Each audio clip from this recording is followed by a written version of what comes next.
अस्सलाम वालेकुम, मैं हूँ फ़िज़ा अब्दुल मनान। उम्मीद करती हूँ आप सब लोग खैरियत से होंगे। गौहर पब्लिशर में आप सबको खुशामदीद। हमारा मोटो है redefining the geography of education through digital resources for conceptual learning, और हमारी किताब का नाम है गौहर ग्रेस उर्दू नर्सरी 4+। सफ़ा नंबर 68 पे मिलने जा रहे हैं हम हरूफ तहजी के एक और दोस्त के साथ। इसका नाम भी काफ है, लेकिन जैसा कि आपने पहले पढ़ा था नुक्तों वाला काफ, इस काफ के ऊपर आता है एक डंडा बिल्कुल इसके ऊपर, और इसके नीचे है काफ की इब्तदाई शक्ल। इसको हम डंडे वाला काफ भी कह सकते हैं। लेकिन उससे पहले हमारे पास कुछ हदायत हैं जो साजा के लिए हैं।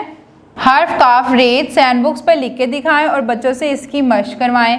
काफ और इससे शुरू होने वाले अल्फाज की पहले खुद बुलंद ख्वानी करें, फिर बच्चों से करवाएं। काफ से शुरू होने वाले मज़ीद अल्फाज की वजाहत करें, जैसे किताब, कमरा वगैरह।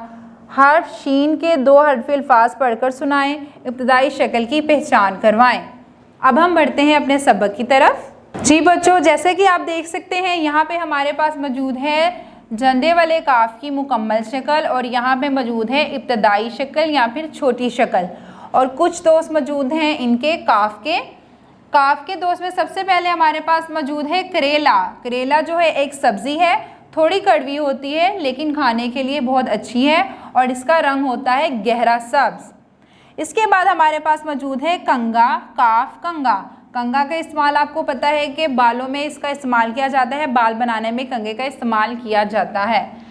आखिर में हमारे पास मौजूद है कंप्यूटर। काफ क कंप्यूटर। कंप्यूटर का इस्तेमाल भी आपको पता है, इस पर हम काम कर सकते हैं, बाबा ऑफिस का काम करते हैं, आप इस पर गेम्स वगैरह भी खेल सकते हैं। इसमें तस्वीरें भी रखी जा सकती हैं और फिल्म भी इसमें महफूज की जा सकती हैं। इसके बाद हमारे पास मौजूद है 2 हरफी लफ्ज़।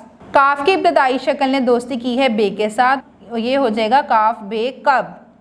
काफ सीन किस। काफ छोटिए की। उम्मीद करती हूँ कि आपको समझ में आ गई होगी। किसी बड़े की रहनुमाई के साथ इसको दोहराते रहें ताकि रवानी बनी रहे।